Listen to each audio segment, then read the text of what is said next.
Hey everyone, this is just like a scholarly entry into the critical companion to the Russian Revolution. So it's not, or at least I don't anticipate it being a very um, uh, controversial piece. Maybe it is. Uh, and I don't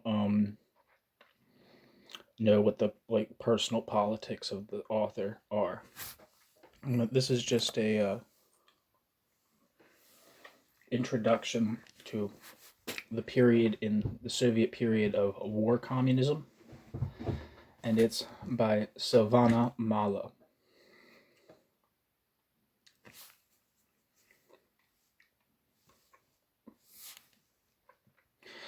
The term, quote, war communism, end quote, is generally used to describe the period from summer 1918 to spring 1921, a period during which the Communist Party was to fight a civil war and emerge as the only political power in the country. This periodization, consecrated by the pioneering works of E. H. Carr, Maurice Daub, E. G. Gimpelson, still holds if one focuses on the main features of war communism: nationalization of industry and redistribution of land, centralization of power, obligatory quotas for delivery of foodstuffs to the state, Prodrazverska,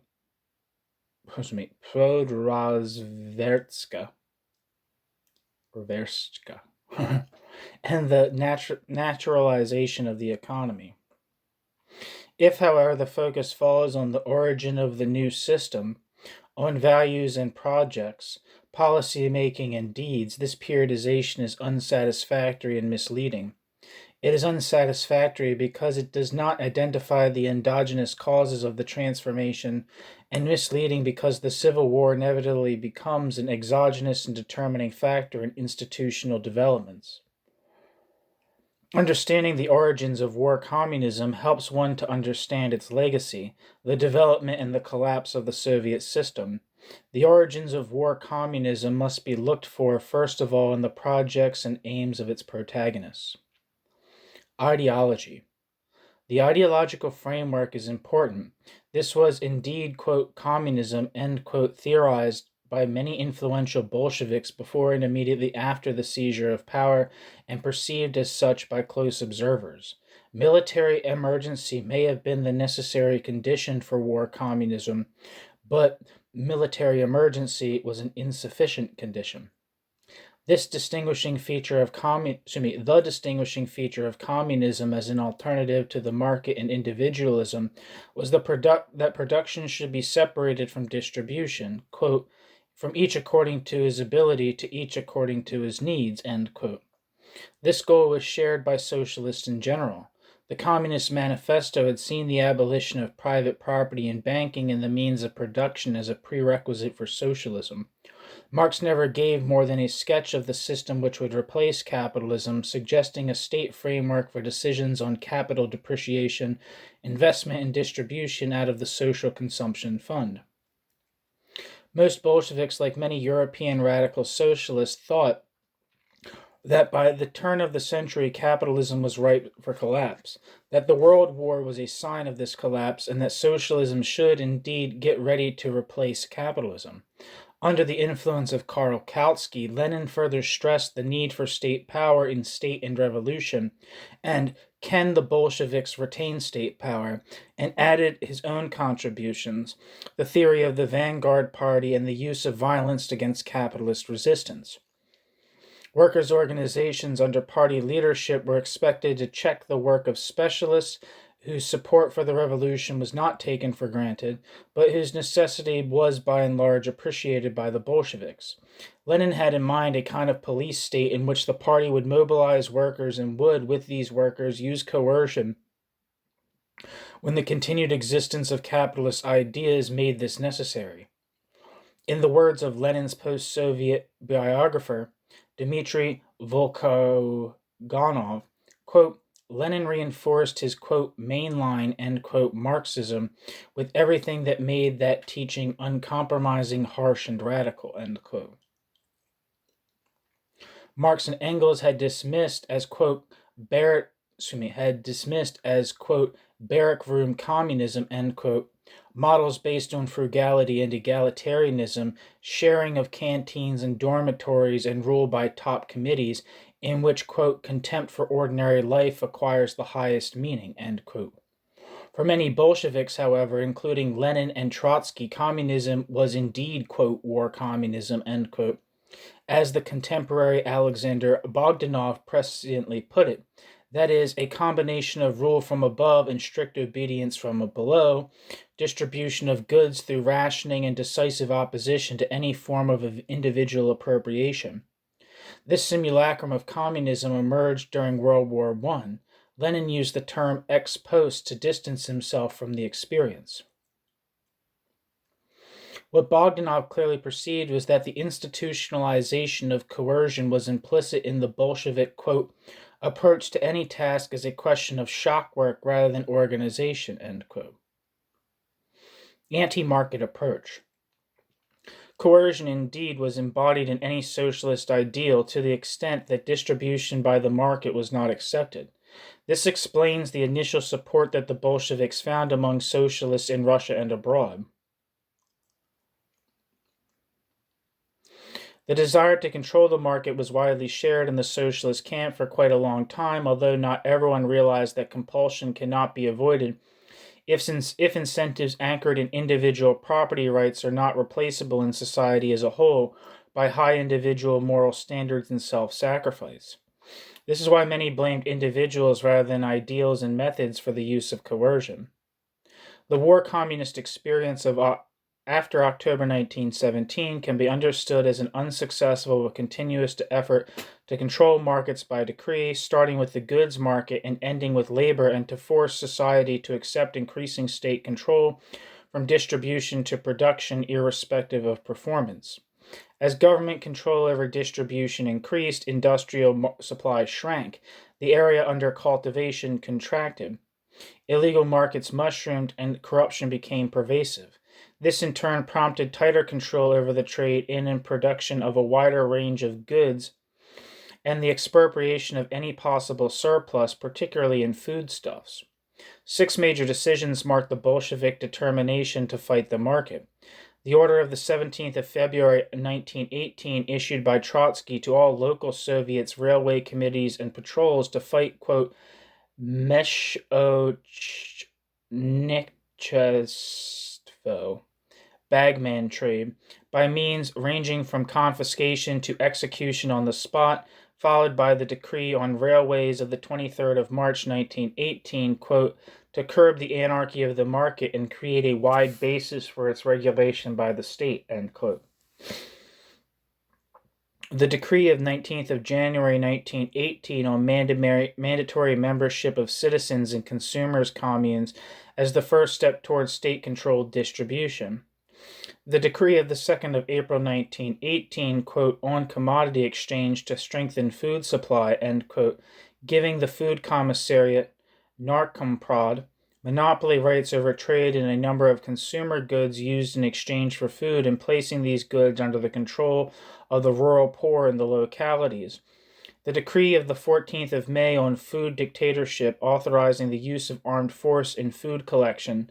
The decree of the 21st of November 19 on the organization of supply to the population of all products and consumer goods, extending Narkomprod's monopoly of supply to non-monopoly goods by giving it the right to nationalize, requisition, and confiscate trade enterprises. By the autumn of 1918, in 3/5 of Russian provinces, private wholesale trade had already been shut down, and in 1/3 of the provinces, even retail trade had stopped working. The progressive shutdown of trade outlets went along with policies to control distribution in kind and a heavily bureaucratized network of consumer cooperatives.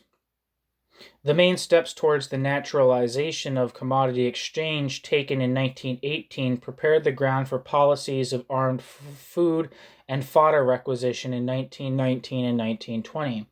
This is crucial for understanding both how a leading party with a small constituency survived the Civil War and the nature and intensity of the revolts which in 1921 prevented any further anti-market leaps forward. The social base of the Communist Party.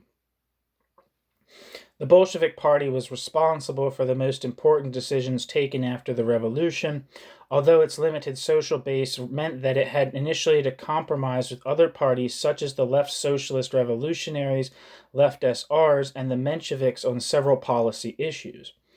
At the beginning of 1918, most of the 400,000 or so members of the Bolshevik Party were workers and employees. 56.9% and 22.4% respectively.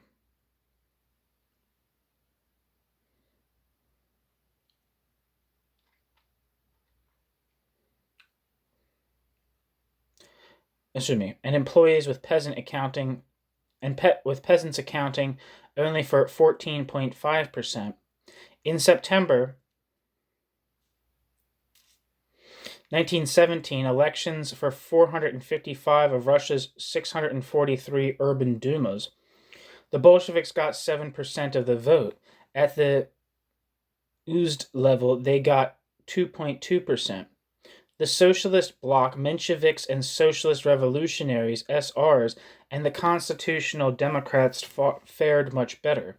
The local non-party groups with 50.3% of the vote and wide representation, which Lenin thought could be won over to communism, were difficult to categorize in the early stages of democracy. Thus, after taking power, the Bolsheviks could not have an immediate impact all over the country, nor would it be correct to regard any major economic and institutional development after the revolution as their responsibility alone. For quite a while, collective decision-making at each Soviet level was the practice. Factories and enterprises were confiscated and their products requisitioned by the local authorities before central decisions on nationalization had been approved, and even against the wishes of the center. The Bolsheviks had the support of the left SRs until March 1918. Even in the period between the repudiation of the Brest-Litovsk Treaty on the 3rd of March by the other socialist parties and the expulsion of these parties from local Soviets in June-July, the left SRs numbered from 20 to 35% in many Soviets. They promoted the practice of egalitarian land partitioning, which productivity-oriented Bolshevik leaders looking forward to large-scale farming disliked. The left SRs, by and large, were in favor of the naturalization of the economy and supported the program of collective commodity exchange. Communist takeover of the state. In spite of its electoral weakness, the Bolshevik government was able to create and run the central organs of power. The Council of People's Commissars, or Sovnarkom, presided over 13 ex-ministries transformed into commissariats. On the 2nd of December 1917, VSNKH, the Supreme Council of the National Economy, was founded with the task of planning and coordinating the economy. VSNKH was empowered to carry out confiscation, requisition, and sequestration. I don't know what sequestration means. Sequester. I'm not sure specifically what even sequester means. VSNKH was empowered to carry out confiscations, requisition, and sequestration, to mandate trusts for branches of industry, and to issue mandatory orders to any local government economic department. VSNKH prepared and carried out the nationalization of all joint stock companies in June 1918. VSNKH acquired the status of a People's Commissariat in August 1918. After the approval of the July 1918 Constitution, other commissariats, including that of state control, were added to the government. From the autumn of 1918, a small council, later to become the Council of Labor and Defense, took over many of the functions of the Sovnarkom in policy making. The centralization of government functions proceeded along with the strengthening of communist control over all state bodies. The communists invaded the state organs. As early as March 1918, some 200,000 party members had been placed in state administration, and between spring and August 1918, they took over state institutions en masse. The highest concentration was in the commissariats of the Interior, Foreign Affairs, and in the Cheka. In the Commissariat of Justice, 23.1%, and in VSNKH, 22.3% of the staff were communists. Although not a majority, the communists held the highest positions. In 1920, the communists were proportionally better represented in the provincial gubernia Soviet congresses than at the USD level. What the fuck that means? UEZD? Anyone? Talk to me, baby.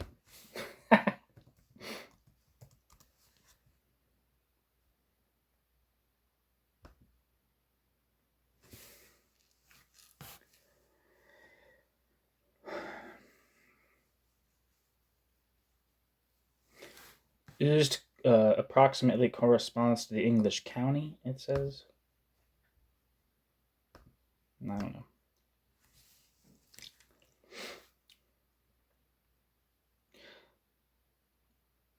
In 1920, the communists were proportionally better represented in the provincial gubernia Soviet congresses than at the USD level, 76% versus 42%, and the 30% proportion of Red Army representatives was an additional contribution to the military communistization of power.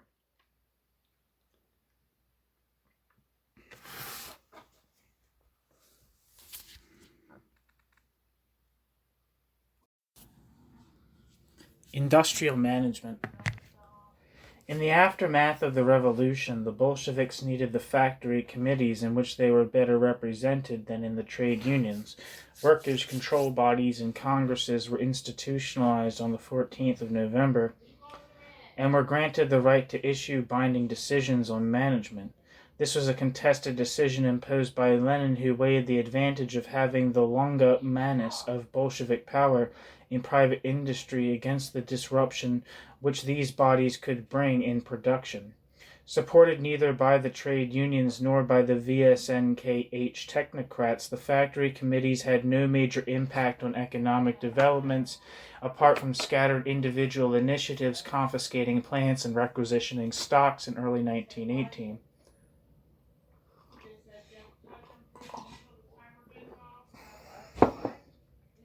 When the nationalization of large-scale industry took place in June 1918, the former managers were obliged to remain at their post under political control, and one-man management became the rule. 3 decrees on management were issued between 1918 and 1920.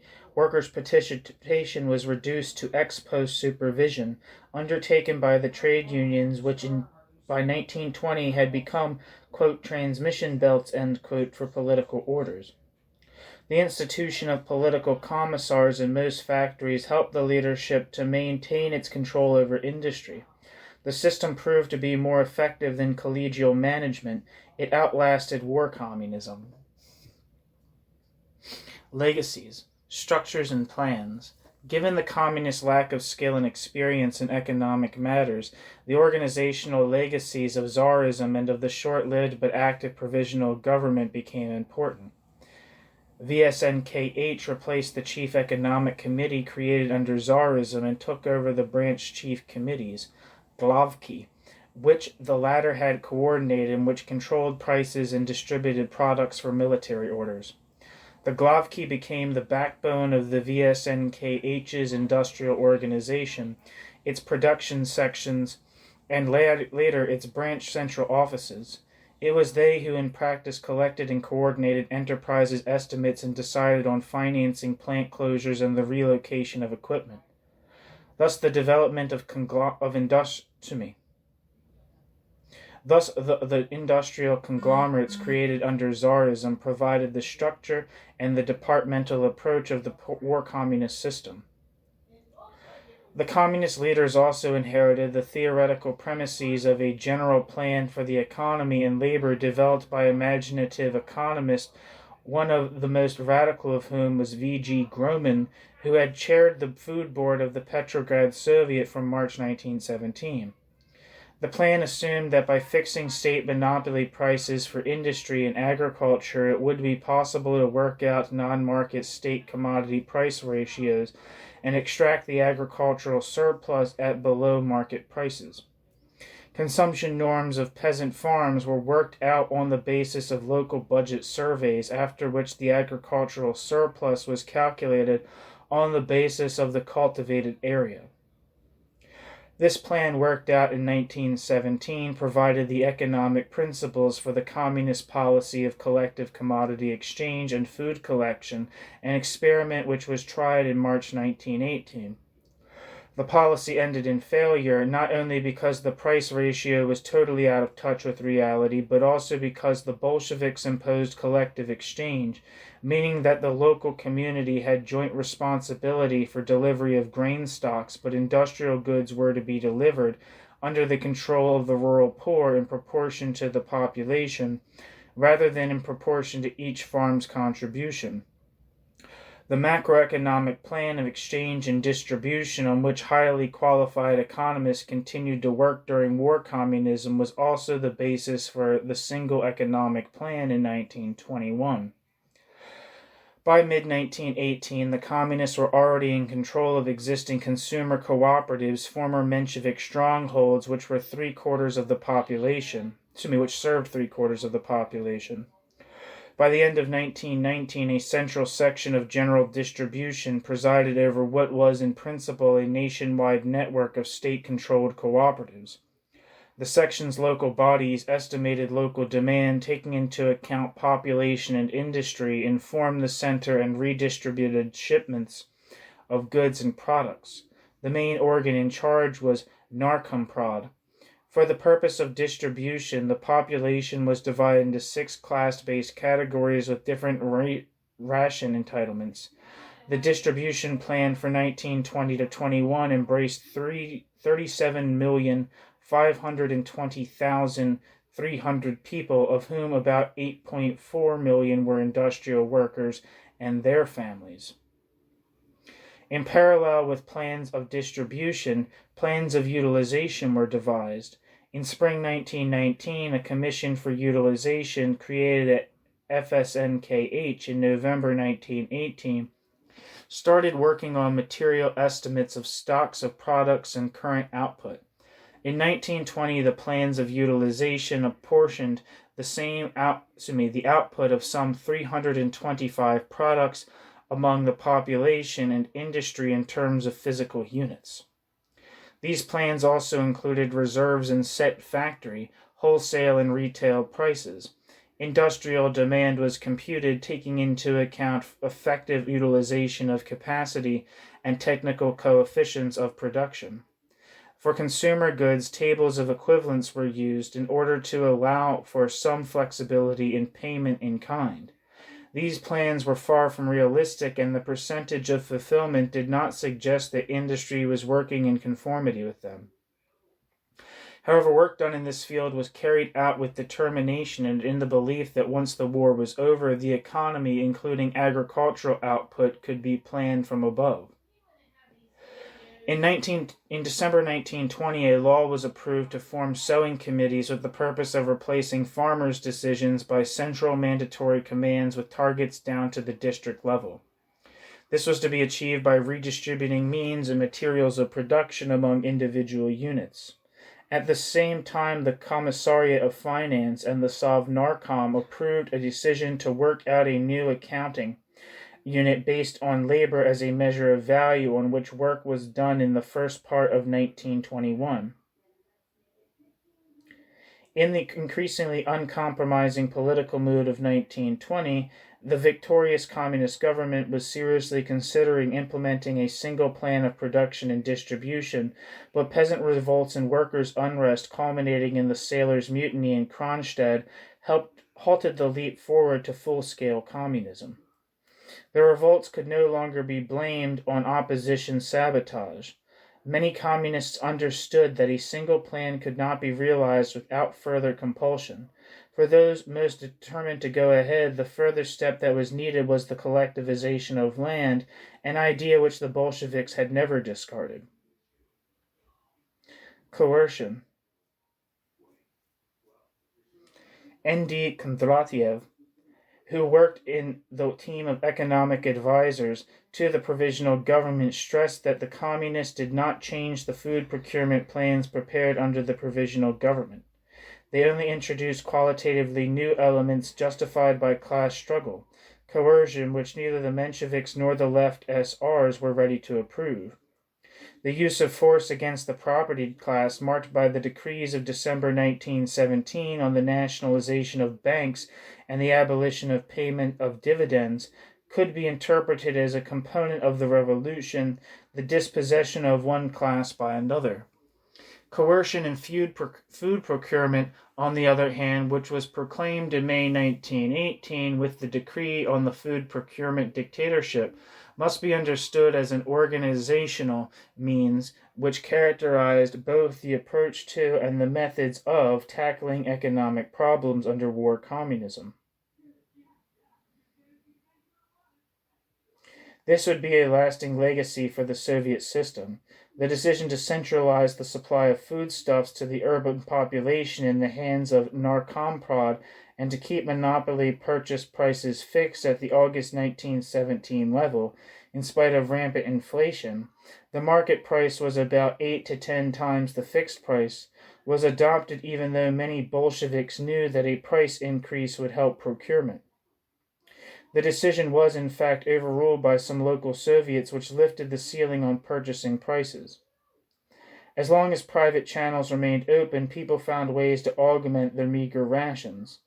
The fight against Meshchestvo, which Bolsheviks blamed as the cause rather than the effect of the shortage, did not help, particularly in late 1919 when the Cheka also began to be involved in fighting illegal trade. Odpuszcznictwo. More than once, limited private trade was authorized after workers' unrest.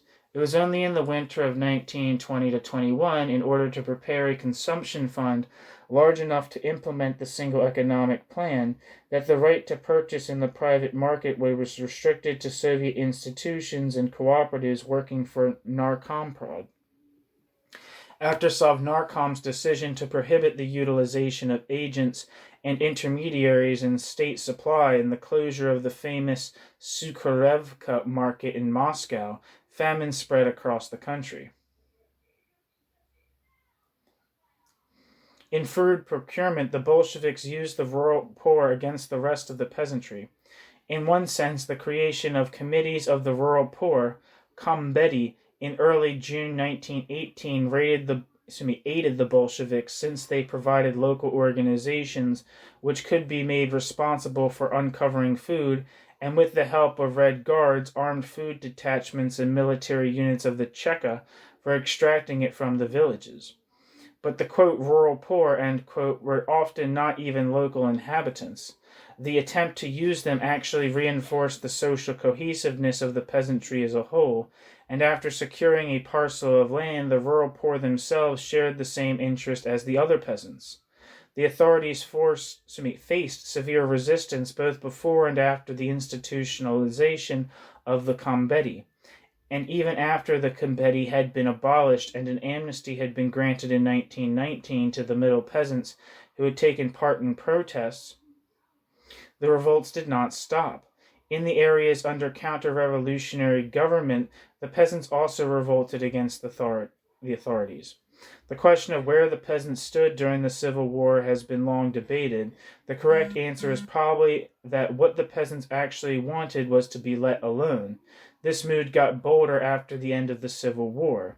In the second half of 1920, 64 anti-Soviet revolts occurred in which a large number of peasants took part. The best known of these was the one led by Antonov in Tambov province, which had been particularly savaged by food requisitions. The communist government succeeded in requisitioning considerable amounts of foodstuffs, a large part of which went to the Red Army, but even with coercion, it did not do better than past governments and did not succeed in providing sufficient and equitable distribution to the urban centers. Part of the food stocks spoiled in state warehouses, part was lost or stolen. By the end of 1920, large-scale pilfering was widespread in the state institutions. Under war communism, the illegal market continued to supply between 65 and 70% of the food necessary for survival. At the same time, the peasants' losses were dramatic. As a whole, in 1920 to 21, the direct and indirect payments, including requisitioning of cattle and similar taxes, were at twice the pre-war level.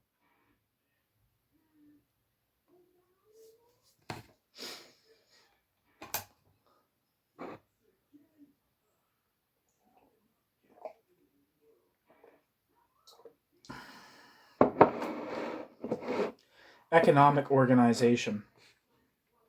Even before the spring of 1918, besides nationalizing the banks and the land, the government also approved the cancellation of domestic and foreign state debt, the nationalization of the commercial fleet, the institution of local and provincial labor exchanges through which hiring was made mandatory, as well as the subordination of the consumers' cooperatives to state control. With the nationalization of the oil industry and of the joint stock companies in June 1918, the communist government was in control of the major part of industrial inventories and output and could dispose of large stocks of weapons. It also had the greater part of the population on its territory. These facts gave it superiority in the Civil War. By the end of 1920, the peak of war communism, there was state control over all sectors of the economy and most products. Few private retail traders remained, although some small-scale private trade and industrial undertakings survived, particularly in the areas which later came under Soviet control. The economy was largely but not fully naturalized. The steps towards naturalization of the economy were by and large independent from monetary policy and skyrocketing inflation. Money continued to be printed to finance the state budget. Inter-enterprise transactions in the state-controlled sphere did not involve the use of money, but were recorded in accounts at prices fixed by Vesenkha. Cash was still authorized and used for current operations outside the state sphere. The illegal wholesale and retail trade market survived together with pilfering, bribery, and corruption. The organization of the economy was geared to sustain the Civil War effort from the autumn of 1918, but the organization of military production operated as an enclave within the general economic organization. To assist military industry, special organs were created to establish direct links between military and civilian industry. These bodies were directly subordinated to the Council of Labor and Defense. They advanced funds to enterprises working on military orders, and those enterprises' liabilities were written off when output was delivered. Political commissars used informal links to ensure the supply of fuel, foodstuffs, and raw materials. With the creation of the Council of War Industry, Vojenný, in August 1919, which was given broad powers to open and close military factories, and to assign extra budgetary funds for the implementation of military orders, the organization of supply was completed. Besides the centralized military organization, a large number of private craftsmen worked for the army. They were important for the supply of personal equipment. Labor conscription, which was enshrined in the 1918 Constitution and in the Soviet Labor Code, was implemented according to needs rather than plans and was accompanied by a differentiation of wages and salaries in kind. However, by the end of the Civil War, the militarization of labor had become the foundation of the program of Reconstruction. Call-up lists of all able-bodied workers were compiled, and industrial workers had to register at a special military bureau. Failure to register was regarded as desertion. The army was supplied, but the population starved. In 1918, at least one-third of Soviet government outlays were spent on the military. In 1919, the Red Army claimed 40% of the bread produced in Soviet territory, and in 1920, the Red Army was a major consumer of the national product. From 1915 to 1923, wars, famine, and epidemics caused a population deficit of 30 million. Approximately two-thirds of this deficit occurred between 1918 and 1923. Dreadful living conditions and widespread epidemics made 1920 the year that cost most lives. War communism and command economy.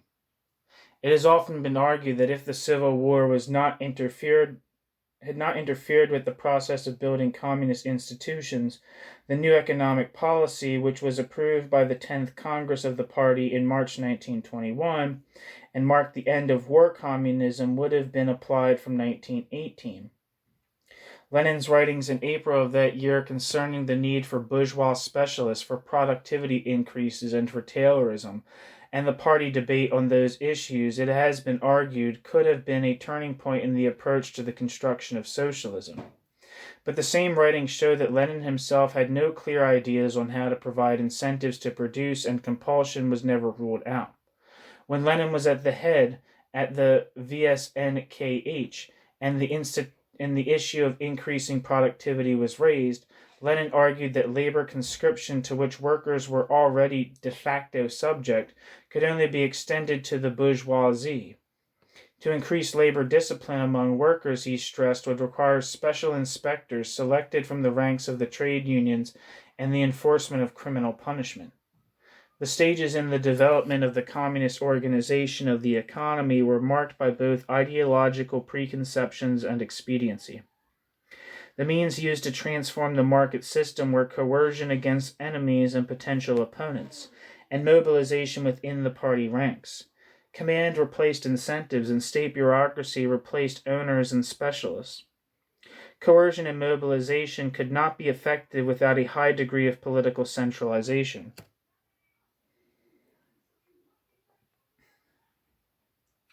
Effective administrative centralization of the economy was never attained, but political centralization provided a surrogate which worked during and after war communism.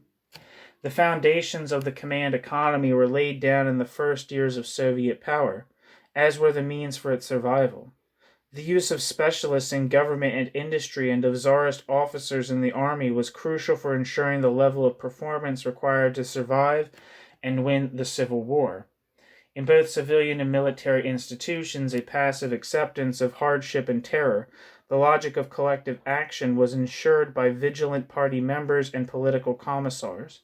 The large number of military deserters, 1,761,105 in 1919, does not suggest highly motivated support in all ranks.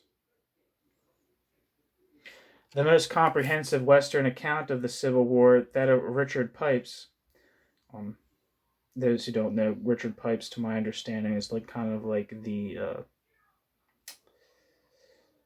staple of so-called revisionist kind of. Basically, to my understanding, Richard Pipes is like a Cold War conservative historian of the Soviet Union. I might be wrong about that, but and indeed maybe the author of this piece is too. But Richard Pipes was later countered by the emergence of, to my understanding, of social histories of the Russian Revolution, which challenged a lot of his interpretation of the events of 1917 and afterwards. Anyway, the most comprehensive Western account of the Civil War, that of Richard Pipes, concludes that the survival of communist power was due to the unrestrained brutality of the Bolsheviks, who prevented their troops from retreating, and to disunity and an inability to conceive political alternatives on the part of the counter-revolutionaries. Casualties were very high, both among the Red Army, which suffered much greater losses than the Imperial Army in World War I, and among the civilian population, which accounted for 91% of the victims. The population fell more in areas under Bolshevik control than in areas under the control of the White armies. War communism left the country impoverished and prostrated. There are no fully reliable data on the full fall in output, but the data available show a dramatic fall, particularly in the central regions which were under Soviet rule. The output value of semi-finished products in 1920 was less than 20% of the corresponding value in 1912. The total area under grain cultivation declined by some 25%, in part because of the parcelization of the land among small farmers and lack of implements, and in part response to Prodrazverska. The cultivated area of the lower Volga, which remained under Soviet control throughout the war, fell much more than the middle Volga area, which underwent changes of rule. The new economic policy announced in March 1921 was marked by the replacement of Prodrazverska with a tax in kind, prodnalog. The same party Congress also approved a ban on factionalism within the party. Prodnalog, the total amount of which was set in advance, the tax in kind, was to be based on the contribution of individual farms and sustained by a limited reopening of local markets. The market helped the reconstruction of the economy in the 1920s, but the debate which preceded the launching of the first five-year plan echoed many of the arguments raised during war communism in favor of a single economic plan. The protagonists were the same, most of them unrepentant, the belief in the vanguard party unshaken, and the Communist Party stronger than ever.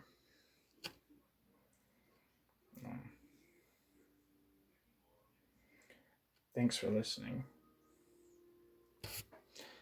Like I said, this is from a typical introductory, maybe not textbook, but a companion. It's a critical companion to the Russian Revolution, and it has all types of different people writing in it. Lars T. Lee of cosmonaut fame is featured in this in this book. So is Stephen A. Smith and other people much more sympathetic to the motivations of the both revolutions that occurred in the Soviet Union, or in Russia. So yeah.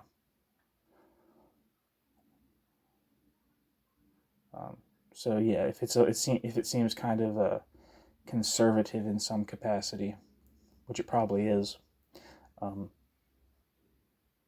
this is just like a reference piece. Yeah. Thanks for listening.